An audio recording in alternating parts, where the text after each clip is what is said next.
Good morning, good evening, good afternoon, wherever you are across the globe. Welcome to a part two of a phenomenal conversation with Billy Sutty Sutton from the Peaky Blinder bloodline. And so, for this particular segment, we are going to be talking about family and friends and having a bit of laughter in between. So, Billy, welcome back. Thank you, Esther. It's fabulous having you here. So, Billy, we're going to really find out a bit more about you, more from a sort of a gentler perspective of your life, because throughout your life you've been at the forefront, in front of danger, and it's been a mission and it's taken its toll. However, on the other side, you've got family and friends who you supported, who haven't had the real time with Billy Sutty Sutton. And so this conversation is really going to tunnel down about the impact that your journey has had on your family, especially your son, your granddaughters, and also for us to look at those people who stood by you, the celebrities who you formed these really great bonds and relationships with, and the friendships that came out of all of that. So, in a nutshell, just let us know about those relationships and friendships that were nurtured. I think it's important for me to realise, particularly now at my stage in life, Esther, I've been very lucky. You might say I've been unlucky, but I've been more lucky and unlucky. I think a family is very important to you. Sadly, the early days of the 60s with a young son, Carrie, and the fabulous first wife, Patty, sadly who passed away, his mother, I wasn't around much. When my lad got towards 6 and 7, I used to take him everywhere with me. My non-league connections in the football, to all the football matches. And indeed, he even came to a few nightclubs with me at that early age. But I'm very, very proud of my boy, Carrie. He's gone through a lot. For many years now, he's brought up two girls, Lucille and Lilly. Teenage girls could be a problem for a mother, but he's been wonderful. He's dedicated his life for a decade to bring the two girls up right, and they are a credit to him. They're both at Exeter University. I'm very proud, and they do come down to see me. They're not too far away. But my son sacrificed a lot to bring up two girls, and I'm so proud of him. The love I've got for my boy, and I think he comes back to me today. In the early days, I don't think he realised who I was and what I was. I always used to worry when I was away from him. So many people saying, "You're Billy Sutton's lad." My God, he must have got sick to death of listening to the stories these people used to talk about to me. And he had to realise he hadn't got to live up to me. He's been marvellous in other ways that I wasn't responsible as a parent. Sadly, I've made up for it over a lifetime since. But those early days, Esther, I've got to look at myself to realise I should have put myself about more. But I was preoccupied with Little League, Miami, and I disregarded the son. Not intentionally, but I did it.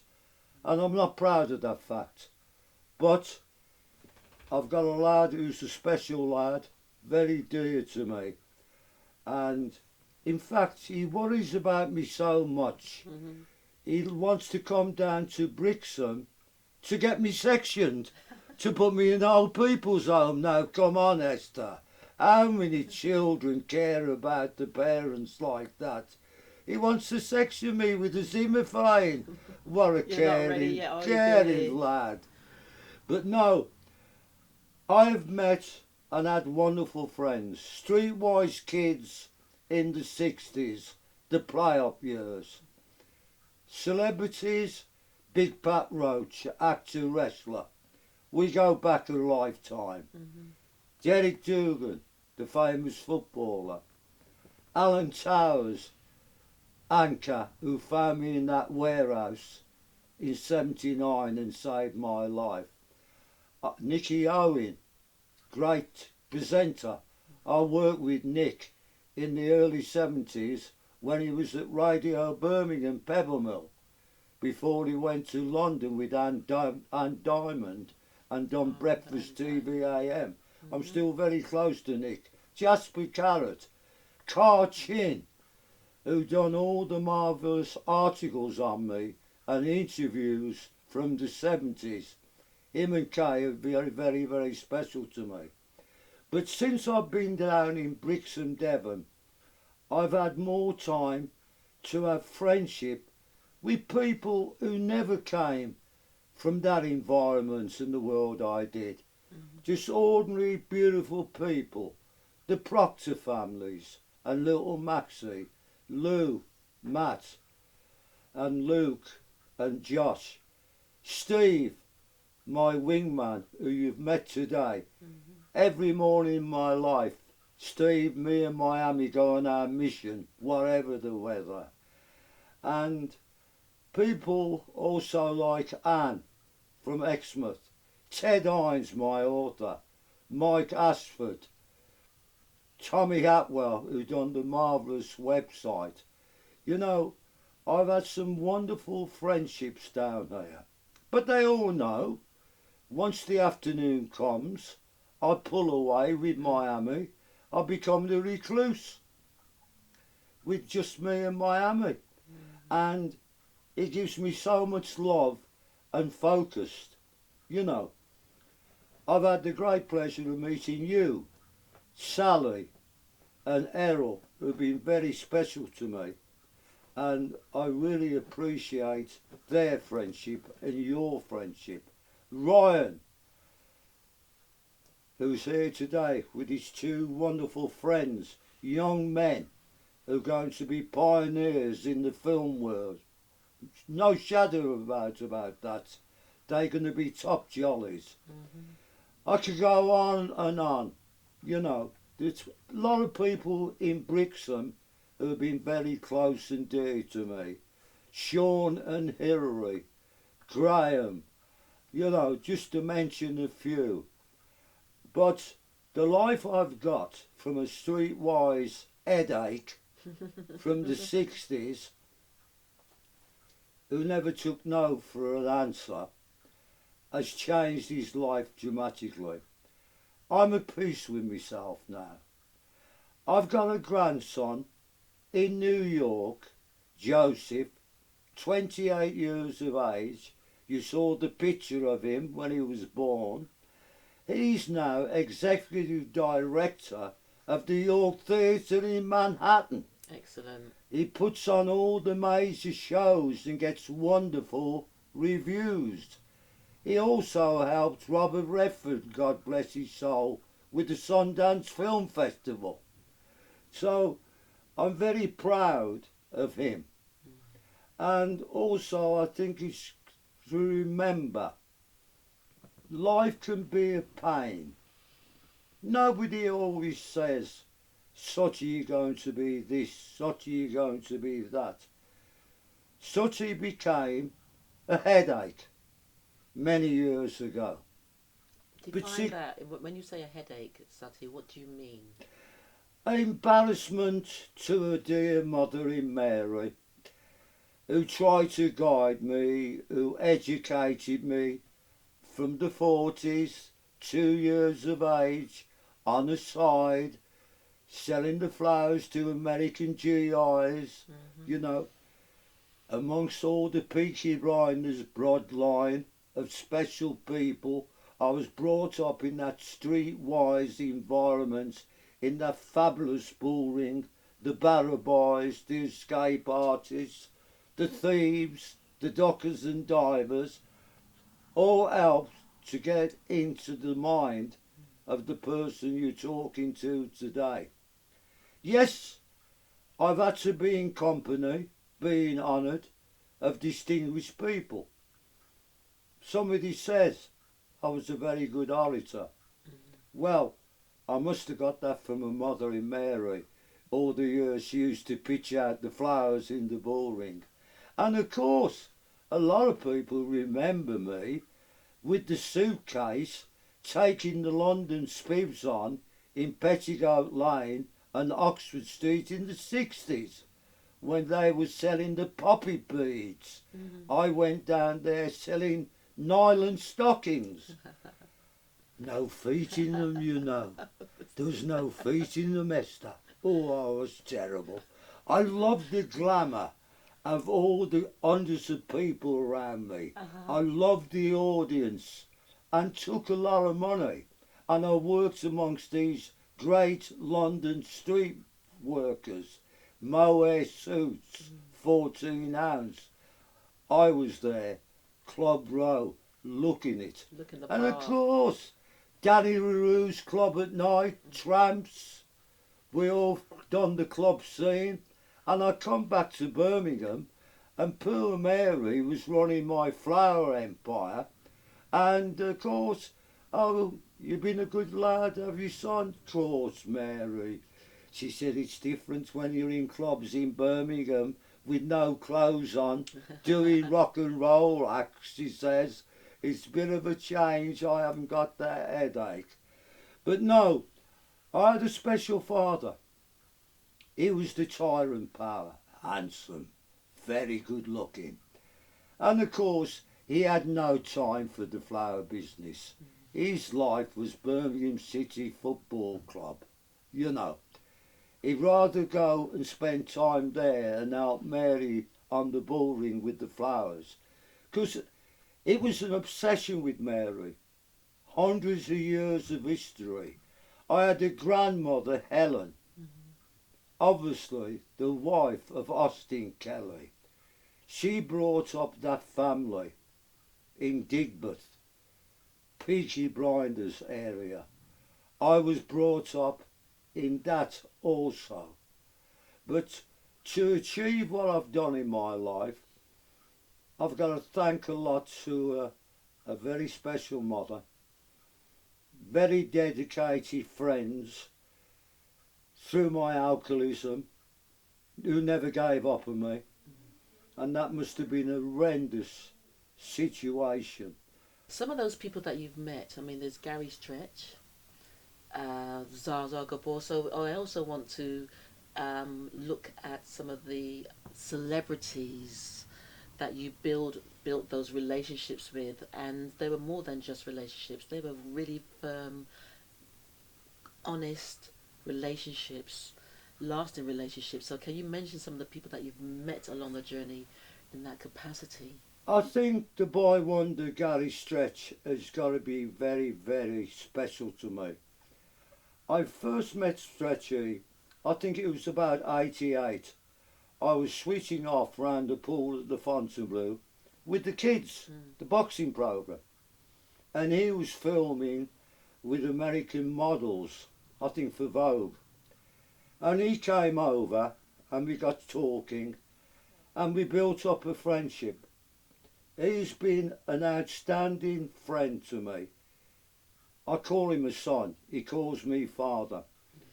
All my little league he's supporting me with, drug campaigns, all through his boxing years and all through his filmmaking years as a superb actor. He's been a wonderful dear friend to me. We speak every week. He had the sadness in LA after 25 years losing his home. But I believe now he's based back in England. But he has been a very, very special human being. And I suppose he's had his ups and downs, and I've always been there as the father figure to him. But the boy wonder, my God, He was a darling in the 80s. Madonna, Lisa Lee, Roseanne Chantes, who he married.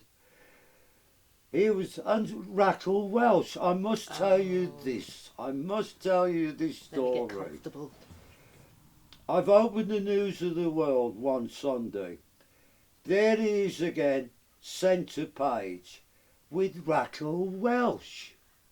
So, I speak to him the next day in LA.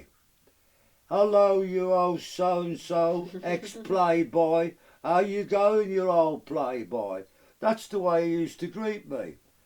I said, I'll tell you something, Stretchy, about the old playboy. I never took our grandmothers in Rackle Welsh. What are you talking about? I said, you centre page of the News of the World. You go out with grandmothers. Well, you can imagine what he says to me.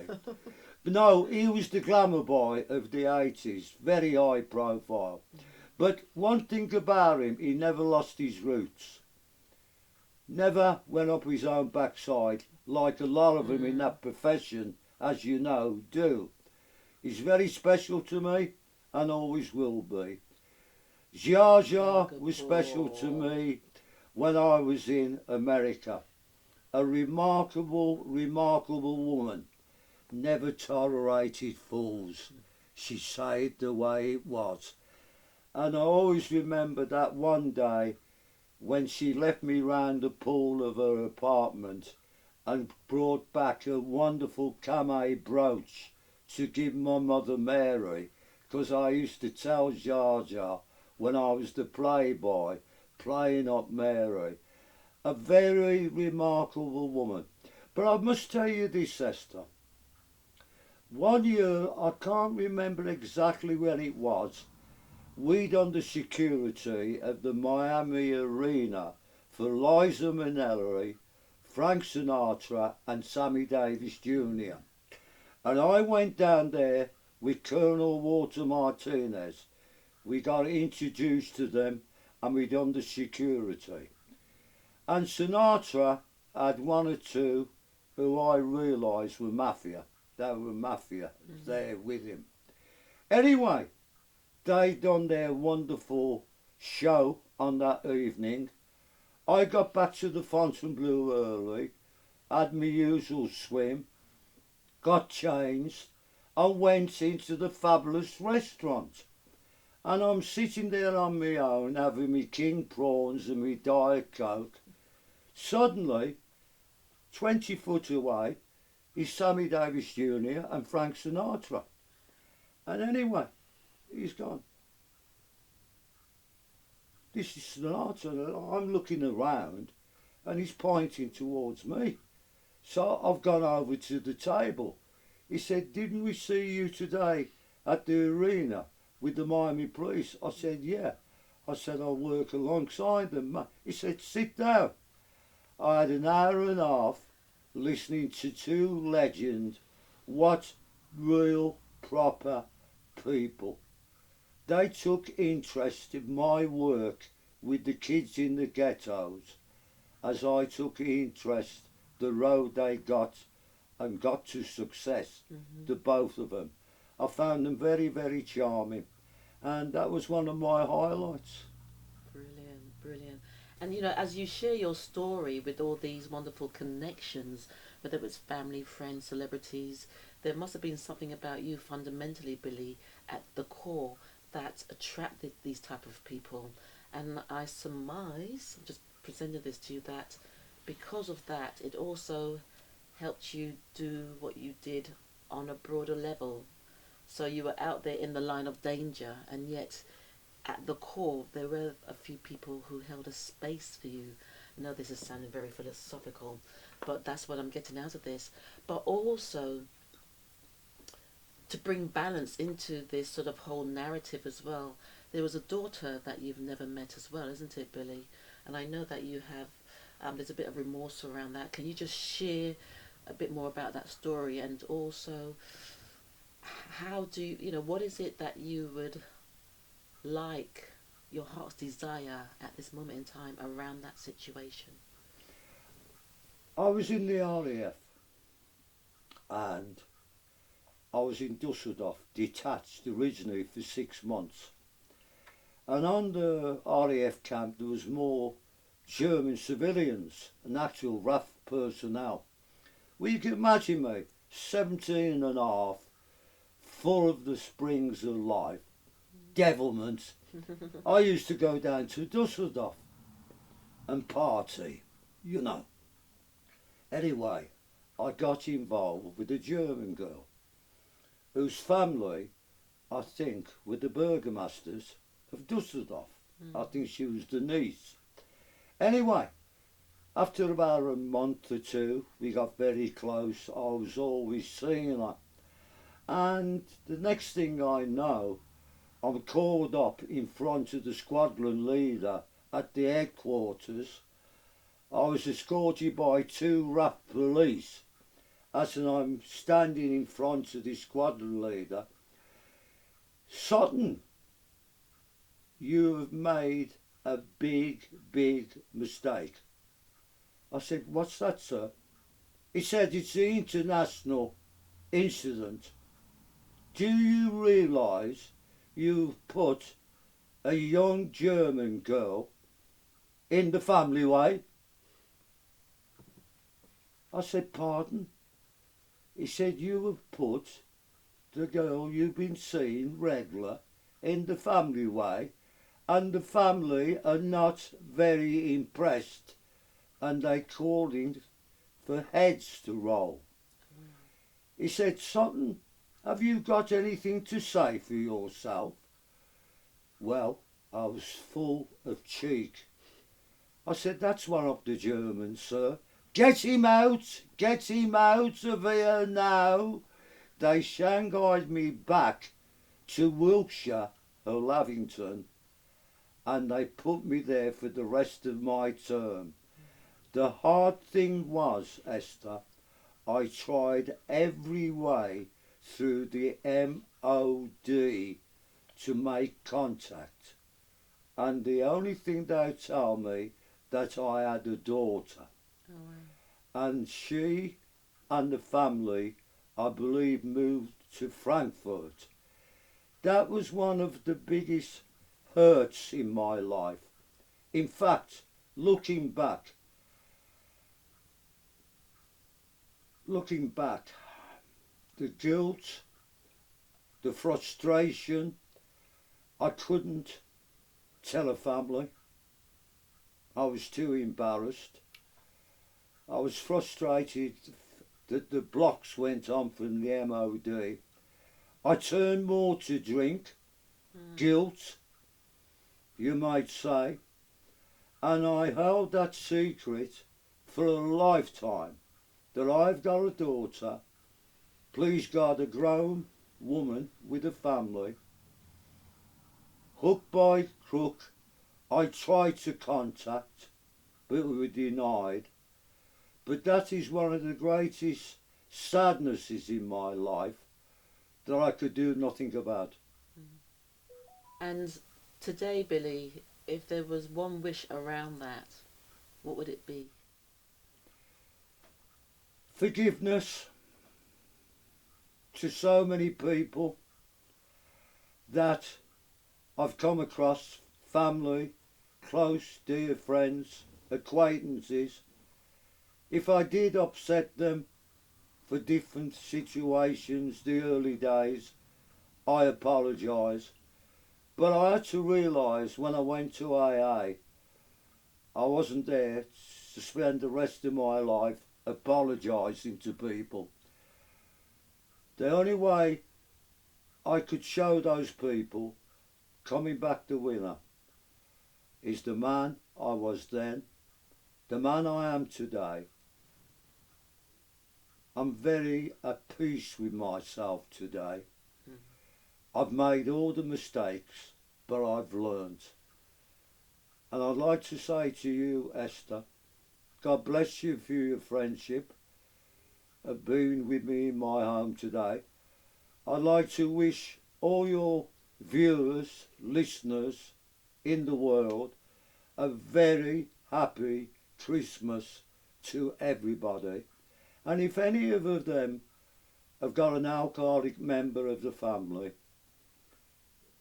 try and help them, but the only solution is you get yourselves right.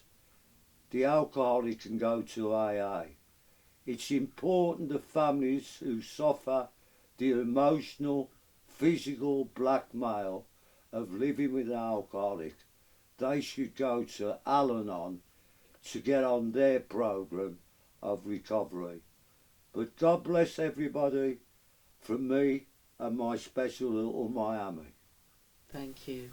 Well, ladies and gentlemen, I hope that you've been inspired and maybe something more by this conversation with Billy Sutton. And for me, I've been very inspired. I've been very touched. And you know, if anyone is sitting on the sideline at this moment in time with their life, if you've got dreams, if you are going through alcoholism, you know, Billy's story surely must inspire you that you can do more, you can be more, and there's always the rainbow on the other side. So thank you, Billy. Wish you a wonderful Christmas, and it's from Miami. Thank you.